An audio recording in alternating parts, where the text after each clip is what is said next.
My name is Christopher Penn. This is where marketing's next best ideas will come from.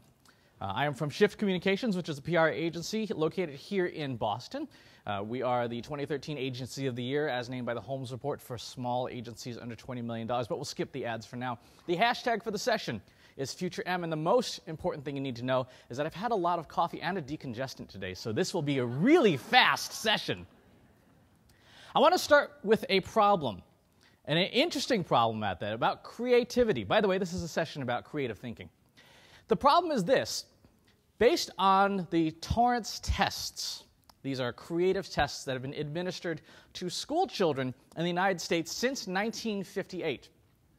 These are our creativity scores as a society since 1974 here, peaking in 1990 and then going on something of a decline since then. This is a problem. It says we're getting less creative as we get more technology, as we advance our intellects. We're getting less creative. We see this problem played out all sorts of places.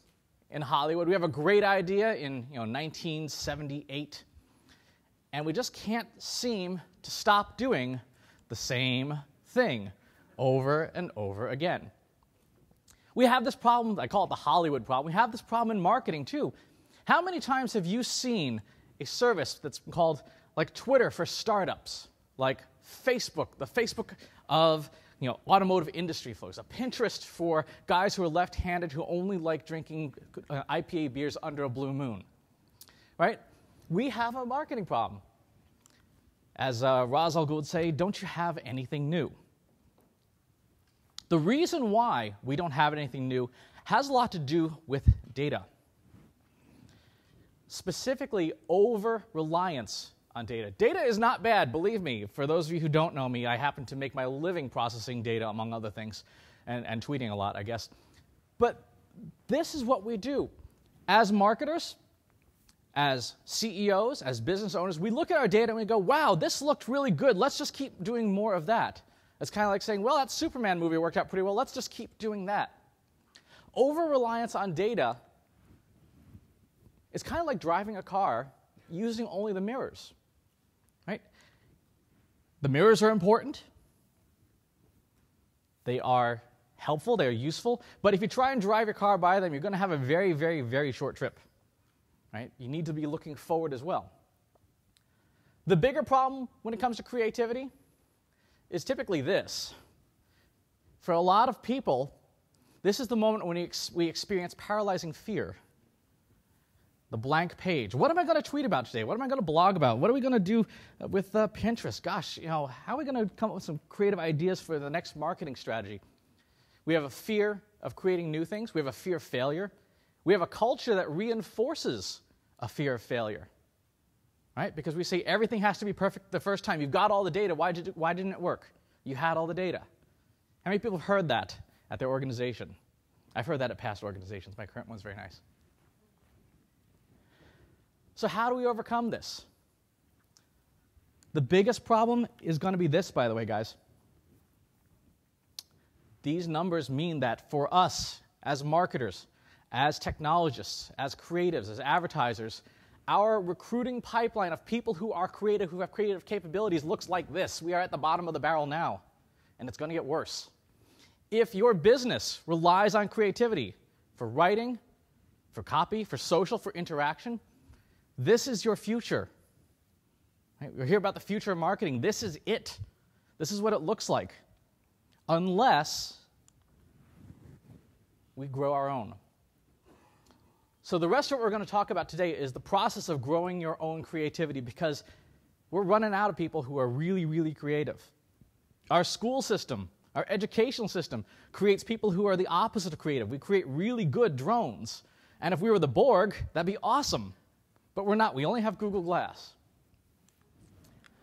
So how does creativity work? This has been a problem that we have been struggling with for several tens of thousands of years, from ancient Greek philosophers, Chinese philosophers, all the way to today. And we have some pretty good ideas now about how creativity can work. And it's based in neuroscience, and it's based in psychology.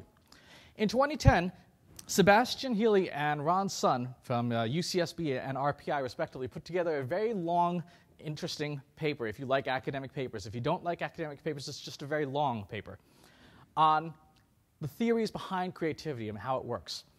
How it works is how our brains process information. There are two kinds in their setup of thinking: explicit and implicit knowledge. Explicit knowledge they define as verbal, rule-based, rational, logical. These are the things that your brain does that takes information and processes it. There's also implicit information. This is symbolic, intuitive, instinctive, holistic. In some cases, not even necessarily conscious thinking. You've heard in the past called left and right brain thinking, but it's kind of a limiting factor because really it's also talking about how we process consciously and subconsciously. You can consciously think about a painting you're going to draw or a dish you're going to cook, even though you're using implicit knowledge. You can also subconsciously noodle on a blog post you're going to write. So thinking about in terms of explicit and implicit knowledge helps us understand how we think, how we create things. We transcode information, which means we make the jump from left to right and right to left. How many people here, just out of curiosity, are parents? Wow, okay, young crowd. How many people have trained a staffer? Okay, more like it. Explicit information becomes implicit information first, right? We take something, we learn how to do it. When we're walking, we kind of go right foot, left or right, right foot. Okay. And eventually it becomes instinctive. When you first learned to drive a car, it was, oh, there's two pedals, a gear shift, and a wheel, and I'm going 5 miles an hour, and I'm terrified.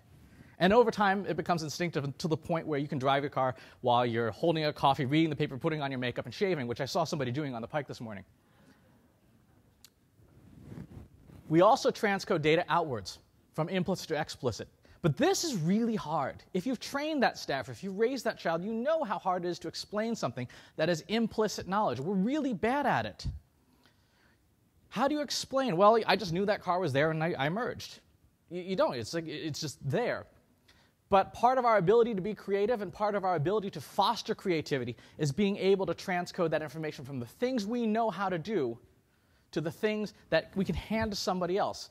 Just go do it is a pretty poor strategy. That's why I'm not a terribly great manager, because I'd say just go do it. Why don't you know how to do this? Everybody else does, don't they? If you want to maximize the creative process, if you want to maximize your creative results, you also have to eschew the idea that you are either left brain or right brain, or that a person or a staffer or somebody is left brain or right brain. We're both. We are both all the time. Create environments to the extent that you can where you're going to maximize that level of creativity. Let's look at how this academic theory plays out with the actual creative process. Back in 1926, Graham Wallace came up with this simple framework for creating things. He says, first, you got to prepare to be creative. You need stuff, ideas, whatever it is. You got to feed your head. From there, you need to actually do some work with both brains, left brain and right brain, to get ideas created. If you get stuck, which we all do, you have to incubate those ideas. They have to sit around in your head. They have to bounce around. They have to interact with other things to grow, to survive. And then you verify them. You do brainstorming. You do committee presentations. You do PowerPoints on stage. The preparation stage, how many people have seen the movie The Matrix? Okay, good amount. This is preparation. If only it were so convenient to just jack something into our heads and all be able to know Kung Fu. In absence of that, take all of the things that you have access to and start loading up your head. If you don't read blogs, start. On an average day, I skim through about 900 or so, because there's always something new. There's always something that's going to be in there that's going to add more ideas to the pile, more data to the pile, more things that when I come upon a problem later, I'll go, oh, that was important. There are mobile apps, Flipboard, Feedly, you name it. You have, looking around the room here, you have the sum total of the human public knowledge on the internet in all these little devices. If you work for the NSA, you probably have more. Go to museums. Go to art exhibits. Feed your head with as many left and right brain things as you possibly can. If you can't go to real museums like the MFA, which is located here in Boston, that Google has an online museum where you can spend hours and hours and hours looking at art, looking at things that might inspire you, that will feed your head, ideas, pictures, graphics, concepts. In your social networks, how many of you have lists, like on Twitter or Facebook or something like that, of people that you aren't friends with but you want to learn from? Only a few. Okay. Make that one of your to-dos immediately. Find a list of 10 or 15 people, maybe not more than that, who are in your industry, who have great ideas to share and are sharing them all the time. Creative preparation is a lot like food prep. Right? If you've ever tried to cook and you've not prepared anything in advance, it's a harried dance at best. It's burned at worst. When you're doing creative preparation, the more stuff you have, the better your head's going to function, the better it's going to work for you. And always keep feeding your head. Just a quick exercise here out of curiosity. How many people read for work or for learning more than 10 minutes a day? Okay, keep your hands up. 30 minutes a day. Hour a day. 2 hours a day. The people who still have their hands up, I guess you read professionally all the time. Okay. To give you an idea of what it takes to keep up with what's going on in marketing, it's about an hour a day of reading. Okay, because there's just so much new stuff that just to skim through it and then read the articles that are going to be of interest is about an hour a day. So if you can free up that time somehow, break it up over lunch, listen to podcasts and stuff on the drive home. Please don't watch them on the drive home. Feed your head all the time. Once you've done your preparation, you need to create insight. You need to create ideas. The first and most important thing to do is to determine the constraints on your ideas. What things will you not do? A famous retailer here has a habit of creating things that people don't particularly like. They're not necessarily all that appropriate, and certainly if this were your brand, you might not want this kind of publicity. Right? So set down your creative exercises. What stuff is off the table? What stuff is out of bounds? One of the things we do at our agency is we have 7 core values: creative, connected, dedicated, honorable, smart, positive, and ballsy. What we create, content-wise, must be one of these characteristics, and it must never violate any of them. So if we create a piece of content, if we come with an idea, a campaign, an advertisement, whatever, that, say, is not honorable, right? It's kind of slanderous. It doesn't fly. It gets killed immediately, right? If it's not particularly creative, maybe it just needs to bake some more. Have your own core values written down in as simple format as possible so they're a checklist that you can give to every single person who's in your marketing department and say, verify whenever you're about to publish something, does it meet our list or does it fail our list? Because if it fails the list, you don't want to publish it or you'll end up with something like this, and then your PR teams will be very angry with you. The next step is to expand your boundaries with a series of 4 different techniques to help your ideas take flight.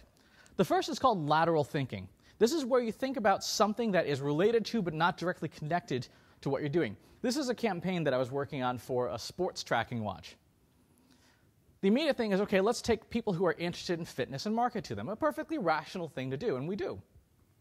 But who else would be interested in fitness besides people who are default interested in fitness? Lateral thinking says probably people who are interested in dating, right? Who are interested in building new relationships.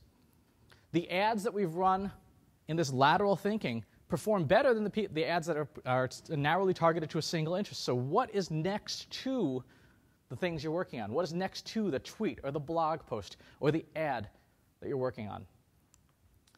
A lot of people struggle with how do you tweet? How do you tweet effectively? How do you tweet in such a way that gets clicks and gets engagement? If you just say, hey, come to this session where the next great idea in marketing is creativity, I guarantee you probably 80% of you would have not bothered showing up. Like, I understand creativity, I'll go to a different session. But by taking the idea, the lead of the story, if you will, and stepping one step away from it, it makes things much more marketable. You take the hook to get to the lead. This is lateral thinking. How do you step one step away from something to figure out whether it works or not? Change your perspective. How many of you worked on either a piece of online collateral, content, or a graphic in the last 30 days professionally? Okay, just out of curiosity, how many of you have done so internationally? Okay, only a few. Here's a fun exercise. with the understanding that you're not going to get it right because you probably don't speak the language, pick a language and a culture that you don't normally work in. Arabic, Chinese, Swahili. Can you construct your content so that it visually works, even if you don't know the language? Right? Are there visible cues? When you look at this place, yeah, there's a takeout sign there. But visibly, you can kind of understand what's going on, even though the vast majority of this shop is in Korean. What if you were to take your content, your ideas, and port them to another culture? Change your perspective. Another perspective shift is how do you look from the perspective of a customer? How many of you have done secret shopping against your own company? No one? Okay, add this to your list of things to do. Go through your website as a customer would. Go through your social media accounts as a customer would, and verify that the experience you're actually having is what you want people to be doing. If you have friends who are college age, or you have associates, or you have people on staff who are college age, have them find a friend from college and make them go through as a brand new customer who doesn't know anything about your company. Change your perspective to see what works. Change your perspective from how you take ownership of ideas. Just as a fun exercise, this is one of my teachers, Stephen Hayes, who likes to talk about taking ownership and transforming your perspective. So what I'm going to have you do is, for just a couple of minutes, I'm going to have you tell to the person to your right, and if there's no one to your right, then find the next nearest person who is unattached. To the person to your right, for 1 minute, I want you to tell a lottery-style story. I'll give you an example. Back in 2006, I helped create a conference called PodCamp. It was kind of fun, invited 50 people. Well, actually invited more, but 50 people were what we expected to show up. 300 showed up. And then the next, at that conference, there's a guy who said, hey, what do you think about doing PodCamp in Stockholm, in Sweden? Like, well, that would be cool, but I don't really have any desire to do that. It's not, going to Europe would be nice, but I can't. He's like, what if I paid for everything? Okay. So we did PodCamp in Stockholm. It was a lottery-type experience where something completely happened out of the blue. So take a moment to think, and talk to the person on your right and tell them a story that is a lottery-type experience. Ready? Go.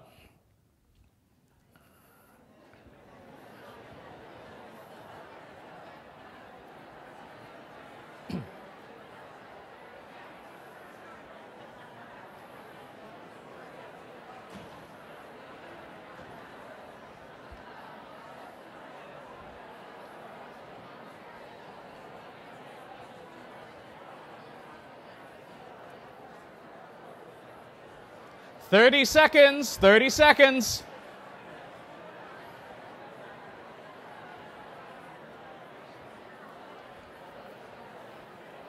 $15 seconds.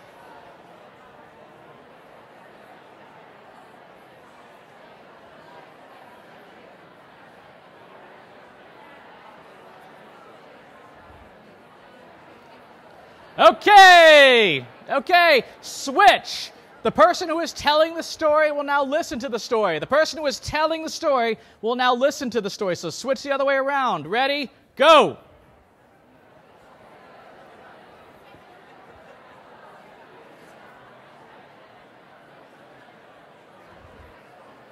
Lottery experience. Lottery type experience.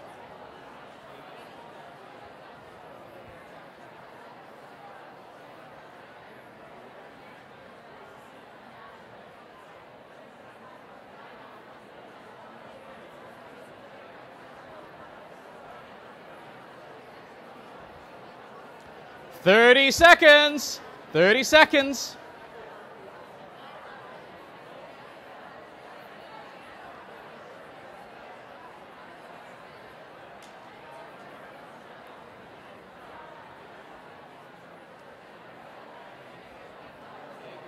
Fifteen seconds. 15 seconds.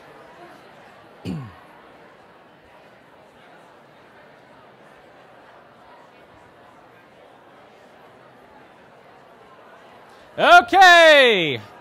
All right. Thank you, partner. Thank you, partner. How many people were able to come up with a lottery-style story? Something in your background. How many people were able to come up with something? Raise show of hands. Excellent. Excellent. Wonderful. We're now going to perspective shift.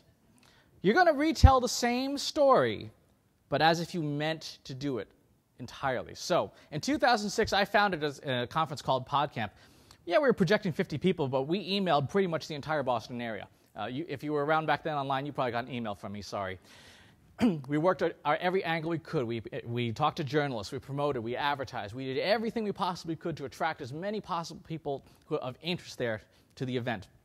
And of course, that network was someone who was a professional event organizer. We made a point to talk to this person, to get to know them, to invite them to sessions, to show them the idea. And sure enough, like the sun following the night, he said, let's do an event together. Let's do an event together. How about Europe? And I said, well, I don't really have the budget to do that, but we could make something happen. And he said, well, what if I pay for it? Well, sure. In that case, let's go ahead and do that. And of course, the event happened. It was totally planned. Totally planned. Worked from beginning to end. Tell your story now to the first person in the exercise. Tell your story as if you meant to do it. Take ownership of it away from luck. Tell that story to the other person. Ready? Go.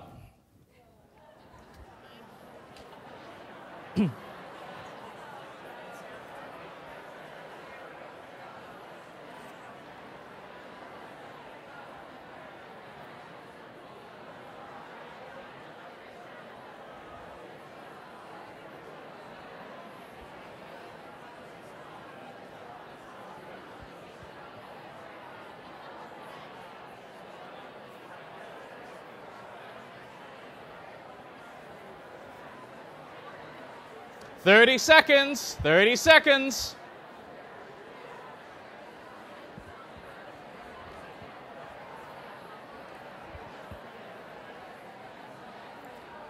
Fifteen seconds.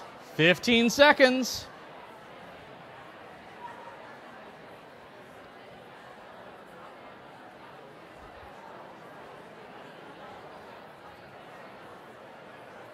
Okay, switch. Other person tell the story. Other person tell the story.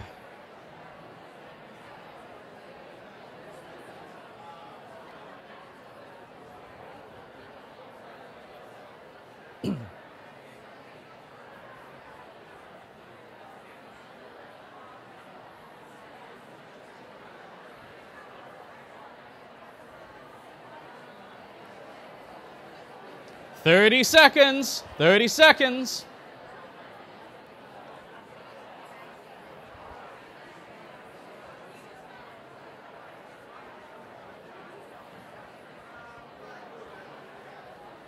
Fifteen seconds.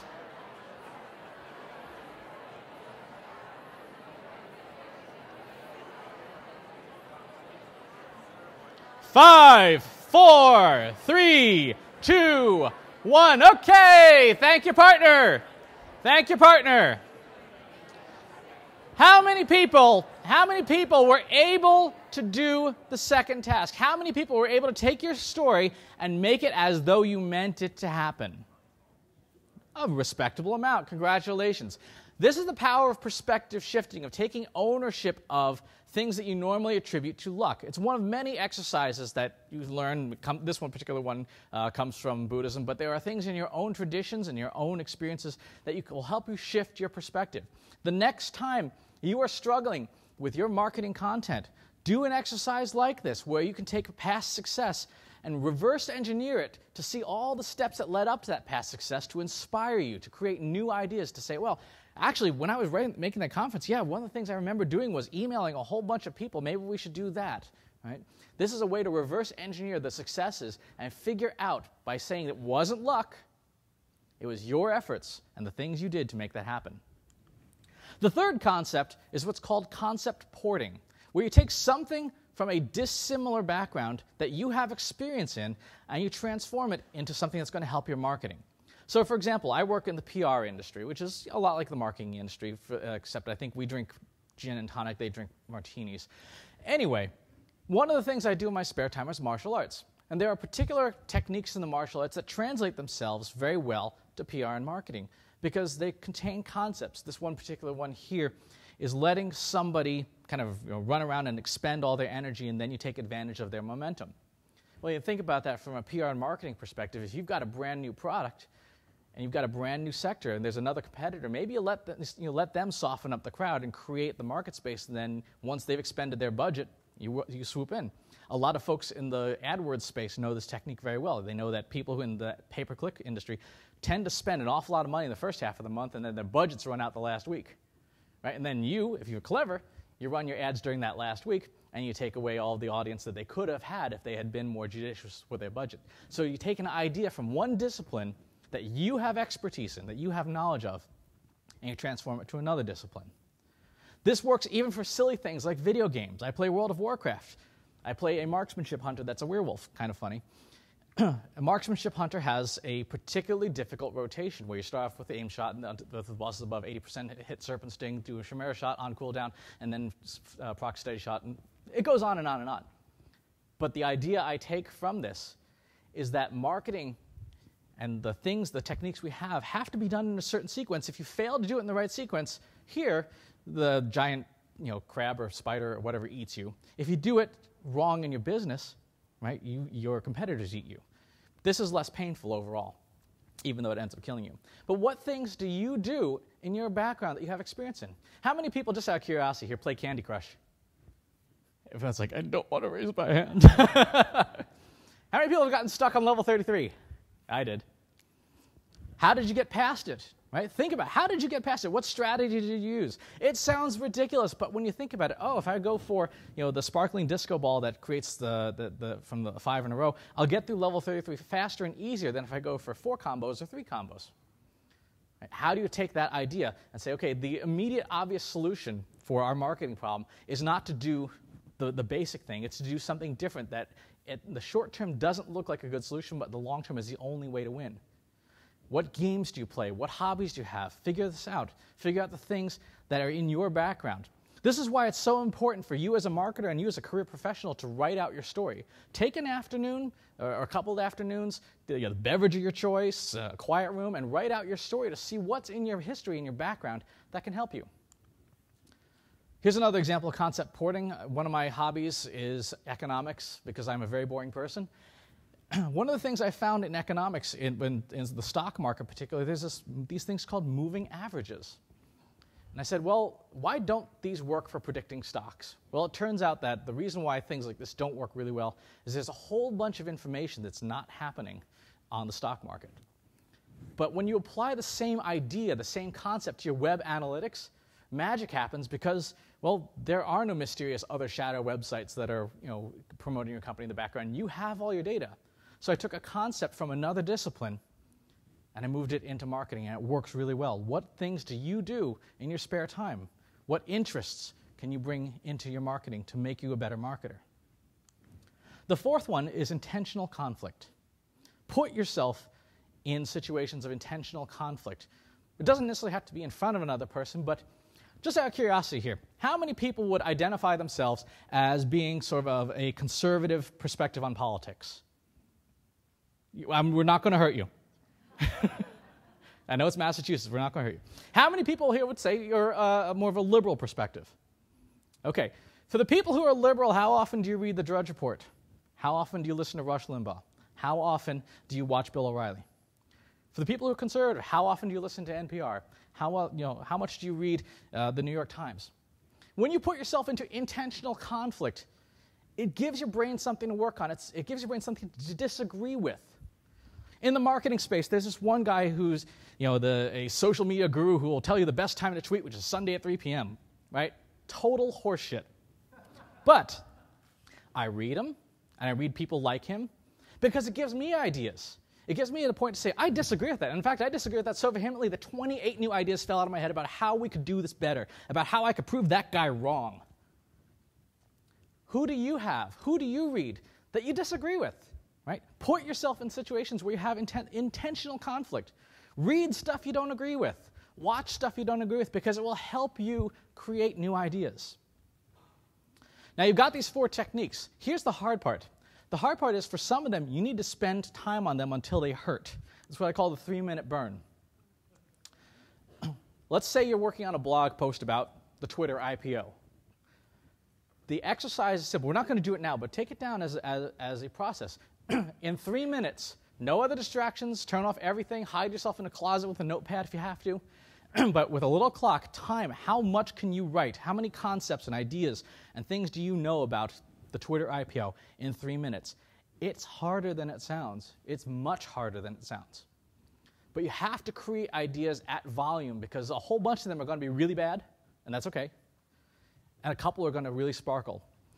Statistically, the more ideas you have, the more better ones you'll come up with. Right? Law of large numbers, unless you're really, really bad at ideas. Doing a 3-minute burn where you force yourself to create ideas like mad, even when your brain says, I don't really want to. I'd actually rather go get a cup of coffee or read Facebook or play Candy Crush or whatever. Do this. Try this. Make sure you also have a place to collect your ideas. There are a number of good tools and technologies. There's paper and pens and Evernote and you name it. But make sure that you're collecting ideas and it's available all the time. We'll get to that in a second. There are no bad ideas at this part of the process. Right? So throw out everything. I should add, when you're at the idea creation stage like this, it's really important for you to be by yourself. We'll talk about brainstorming in a second, but for this section, this whole idea of idea creation, do it solo. Then start winnowing down the ideas. Okay, you did 3 minutes of high-intensity bursts, scribbling, scribbling, scribbling. What are the 3 or 4 ideas of this pile that you created, of painful Post-its that you really like? When you do this process, these 4 different steps and this 3-minute burn, take notes about the process. Which of these 4 techniques worked best for you? Was there another one that wasn't even on there that's worked best for you in the past? What works best for you? And you need to refine it. You need to capture it. Don't just kind of approach it every time with a blank slate. Know what works in your brain, because your brain is going to be different. The 3rd stage of creativity is called incubation. This is where we get away from explicit knowledge and let our implicit knowledge, our right brains, our subconscious, do all the heavy lifting. We unconsciously work on the problem anyway. You can't really not do that unless you get really drunk. And even then, you might have some good ideas. There's conscious knowledge where you check back in on the problem from time to time. One of the things that happens, and I'm sure you've had this experience, is that you get fatigued, brain fatigued from being creative. It is important to take a break, and your mileage may vary, but it's important to do something, and do something that is specifically implicit knowledge, that is specifically right-brained. Gardening, raking the yards, do some martial arts, go cook something. But do something that is not verbal and literal so that your right brain is free to engage as fully as possible, because that's when the magic happens. We often joke at the office. Our creative director, Peter Bueller, says he does his best thinking and creation in the shower. He, on a difficult pitch, he is the cleanest man in the office because he showers a lot to get his creative brain going. You're going to delete stuff in your head mentally that doesn't work in this phase. It's going to happen. By doing all this right brain work, you'll have what's called remote association. This is where you'll look back in your past and go, oh yeah, I remember way back in 2007, I did this thing, and it actually kind of worked, and maybe I should try it here. Be collecting these things as they come up. And then there's opportunistic assimilation, where you are going to look around. You'll be walking outside at lunch today, and you'll see just the right alignment of the artificial sweeteners with the coffee stirrers, and you'll go, wow, that's the creative idea I was looking for. But you have to be open to it, and to be open to it, again, try and get out of your word brain as much as possible and into your implicit knowledge brain to assimilate things as they come along. Again, take careful notes and pay attention to what works. When you're in the incubation stage, what activities and things work best for you? What things don't work? Make notes of it and be able to reuse it, because you're creating your own process, your own recipe. The last stage is verification, where you take the ideas that survived and incubated and hatched and morphed and changed, and you verify them. You take them to your team. You do brainstorming sessions with a group. There's a very specific reason I said go solo. Group dynamics can wreck your creativity, because what typically happens is that in a very short amount of time, one person becomes sort of the leader of the group, the discussion gets directed, and yes, you may have more people to bounce ideas off of, but if you have an idea and there's a power dynamic going on where you maybe don't get along with the group leader, your ideas, which could be perfect, will get squashed. You will squash them intentionally. So make sure that you don't do the brainstorming and stuff part until after you've done your own work first. So that's the basic 10-step process. Feed your matrix, create it for yourself. Define your values so that you know what you're not going to do. Do your lateral thinking. What's like the problem you're trying to do. By the way, we'll give you these. I see a bunch of people going, ah! Change your perspective. Switch contexts. How are you going to look at the problem differently? Create conflict in yourself so that you can stimulate new ideas. Do your 3-minute burns as often as you can because you're going to come up with some crazy stuff. When you're doing content creation for like a blog, those 3-minute burns could give you a week's worth of blog posts if you stick with it. Let the ideas that are best survive. Incubate them by focusing on the implicit brain and validate them. Now, this wouldn't be a session of mine if I didn't talk about measuring stuff. Paul Torrance came up with these 3 values that define creativity: fluency, originality, and elaboration, which is a polite way of, a complicated way of saying more ideas, original ideas that are diverse, and good ideas. These are the 3 benchmarks of your own creativity, and you can just roughly count them. Okay, how many different ideas did I come up with for this problem? How original were they? There's a really crazy out of the box idea. I'm gonna go get Miley Cyrus to do this video, right? It's out of the box. It's original. Well, maybe not in her case. And quality. How detailed is the idea? How complex is it? How fully formed is there a plan for implementation? Is it just a daydream, or did the daydream come with instructions? If you're struggling with quantity of ideas, you need to spend more time on preparation. You need more data sources. You need to help get your head into more and different things if you just are not creating enough ideas. If the ideas are bland and boring, you need more insight. You need to spend more time with the 4 exercises. Do more 3-minute burns until you force your brain to be more original, to think outside the box. If it's still not working, then go to 5 minutes or 10 minutes until your brain works the way you want to and you create some original ideas. And if the ideas suck, you need more time incubating. You need more time kind of processing them in your head. This is why, by the way, for all things marketing, you need to invest as much time ahead of time as possible, because there's a good chance that if you're in a time crunch, you will not come up with some great ideas. So the 4 core takeaways: fill your mind and body and spirit with as much good stuff as possible. And if you don't do this, the rest of it's going to break down. Create, expand, and iterate as many ideas as possible.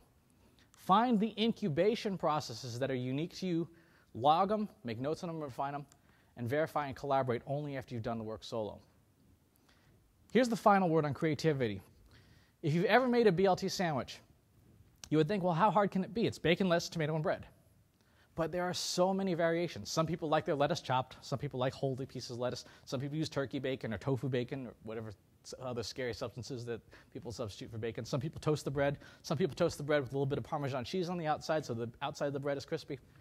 The point is, for something that's simple, it sounds as simple as BLT, there are so many different variations, so many different ways to do it. When you are working on your own creative processes, your recipe is going to be different, and it's going to take you years to figure out. I will tell you that now. It's going to take you years to figure out, because your brain will mature, your brain will come up with different ideas. The longer you're in your industry, the more data you'll have. It's going to take a long time to do this. Our advertising pitches. We have about 6 minutes left. Are there any questions about where your next ideas are going to come from? You'll have to stand up probably because it's a big room. No questions? Yes, sir. How do you feel about companies like Google and others that deliberately try to create environments in the workspace that do encourage creativity? How do I feel about companies that try to create environments fostering creativity? I like that idea. But more specifically, because we know about implicit and explicit knowledge, you need to create environments that serve both. So you need to have like a company library and buy subscriptions to different magazines and leave them laying around on coffee tables around your office. You need to have spaces that people are comfortable in. And then you need to have things and spaces where people can engage in implicit knowledge in the workplace too. So if there are hobbies, we have, for example, as silly as it is, we have like a guitar hero room, and you can just kind of hang out in there. We have after work parties sometimes where you can just kind of shoot the breeze with your coworkers and colleagues. Explicit and implicit knowledge have to occur at the same time for maximum creativity. So if you're going to create an environment that fosters it, it has to serve both. A lot of the time people think, oh, I just need a video game room and everything will be fine, and that's not true. You need to also have the practices built in and these procedures built in so that as people engage in creative thinking, the environment supports both the sides of their brain equally well and to the best extent possible. Other questions? Yes, sir. I was wondering if you read the books, either Thinker Toys or Cracking Creativity by Michael Michalko? Not yet, no. Okay. Do you think you can learn creativity from a book using techniques that are known? Yes. So a very good question. Can you learn techniques from a book on creativity? The answer is absolutely yes, because that is someone's explicit knowledge. They have coded what works for them, and they've basically given you a series of recipes. It's like saying, can you learn cooking from a cookbook? Absolutely you can. You can look at the cookbook, try out the recipes, follow the recipes until you know, oh, when I make anything with tomatoes, I need to include salt, because tomatoes have glutamic acid, creates natural MSG. Anyway, so you can create these things by using other people's procedures. You will find that the vast majority do not work for you, because that is somebody else's cookbook, that's somebody else's recipes. But it doesn't mean you shouldn't try them. Absolutely try them. One of my favorites is Michael Freeman's The Photographer's Eye, because he talks about how to see with cameras. Right? I'm a crappy photographer, but even reading that, I got a couple things I could work on. You had a question, ma'am? So once you come up with the ideas through the creative process, how do you convince executives that these ideas are something that will actually work and should be tried out? And basically, how do you introduce a shift in thinking or the creative process in your company? So how do you introduce this in your company? The easiest way to introduce it is to look at comparable companies and departments and brands and things that have done similar process changes and point out and just say, look, here's their stock chart, here's ours. Right? And go, okay, well, clearly we're getting our butts handed to us, so you wouldn't have asked me to work on this problem to begin with.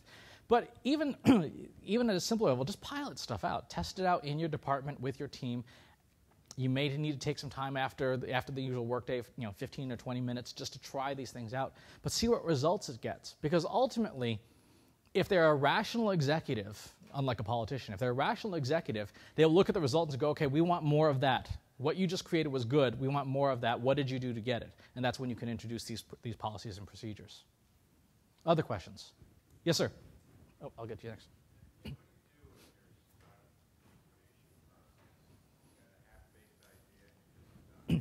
What do you do when you're stuck in the incubation process? It depends on why you're stuck. If you are stuck with implicit knowledge, do activities that foster that. So the things that are going to create more opportunistic assimilation, more remote associations, maybe things, do more gardening or whatever the things that will get you working in that mode.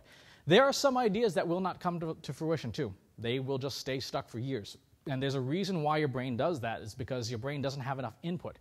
So it may be time to restart the process and say, okay, what preparatory things have I not done? What inputs does my brain not have that, why is the bin empty? Fill it up with other stuff, different stuff. Try things that are way outside your field. I was reading the other day on second-order differential equations because I'm trying to get through this academic paper. And it's been so long since I saw that in college. I like Googling every other word in the paper. But it got my brain thinking in a very different way and focusing on a very different field. Right? And try it out, and then you see where your brain takes you. Sometimes, like I said, it's going to get stuck, and that you just put the idea aside and you work on something else.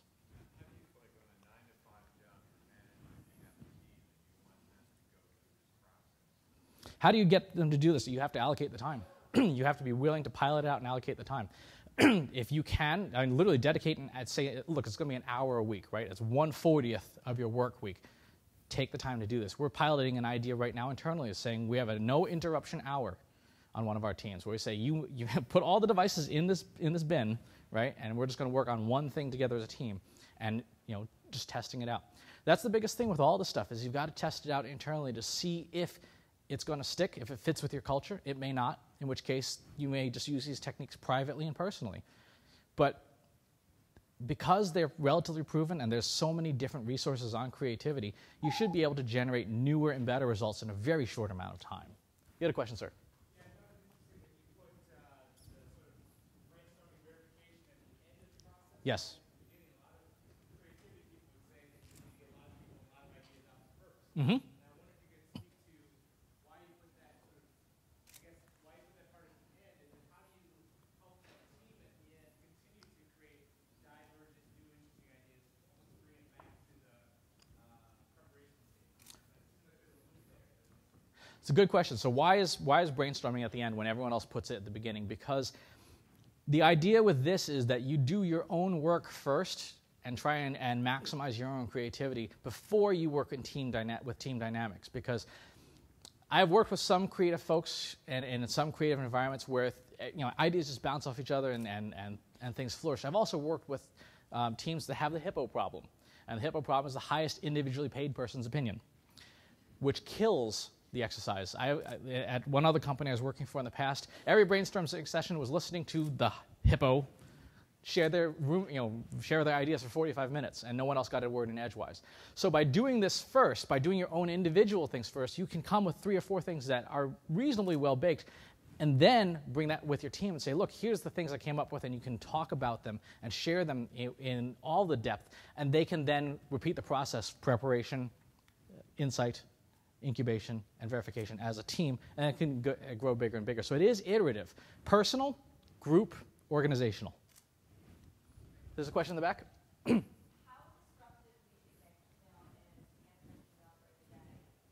How disruptive do I think answering emails is doing that? I think it depends on your brain. Okay, there are some people who can take a stream of data, have it running all the time, and be totally okay with it because they can prioritize very quickly. There's some people, as soon as an email comes in the inbox, it's like a 5-alarm fire, and they have to stop doing what they're doing. The same is true of Twitter and Facebook and iTunes telling you what song is playing now, and pick the distraction you want. If you have a problem with distraction, structure your environment in a place where there is not as many distractions, or a lot 4 times. There are some people I know who absolutely positively say, I'm answering email for an hour in the morning and an hour in the afternoon because I can't work otherwise. And organizationally, if you have someone on your team like that, or you are like that, do that, because the end goal is to get the best work out of that person or yourself. If there are procedural things that need to change, do you want your best work, or do you want the work that serves other people's priorities all the time? My friend Chris Brogan said it best: the inbox is a wonderful delivery system for other people's priorities. We have time for like one more question. Yes, ma'am.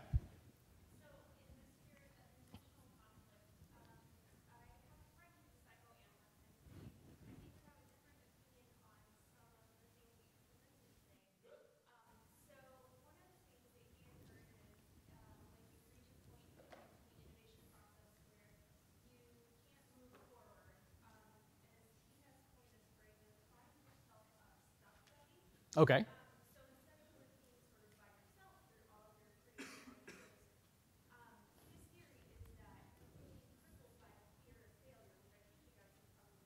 Yes.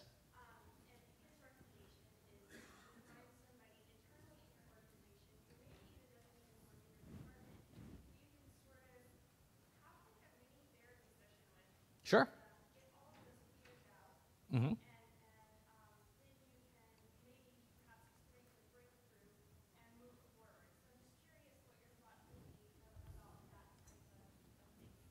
This. Everyone's recipe is going to be different. If that works for you, don't assume that just because it's on PowerPoint on a stage somewhere that it's right. Right? It's like reading on the internet. Don't assume that it's right. Test that stuff out. If you need to have that person in the process, I would almost call that part of the preparation process, right? Having allies who can help you. If that's how you work as a human being, that's your recipe, right? It'd be like me telling you, well, no, you should never have mayo in your BLT. That's wrong. If you like mayo in your BLT and that's the way you're going to eat it, then awesome, right? So if having a buddy, if there are things here that make no sense, if you need to have a bottle of gin every time you do creative work, see me. No, but if you need, whatever it is that's going to be in your recipe for creativity, do it. But do it in a methodical way that you actually have a recipe, and that every single time you're not faced with a creative problem, you go, oh, crap, now what do I do? You have the recipe, go, okay, well, I'm going to try these things. I'm going to get my buddy, or I'm going to go drinking, or I'm going to play Candy Crush, whatever it takes, but know what your recipe is. That would be my response to that. All right, ladies and gentlemen, we are out of time, so thank you very much for your attention.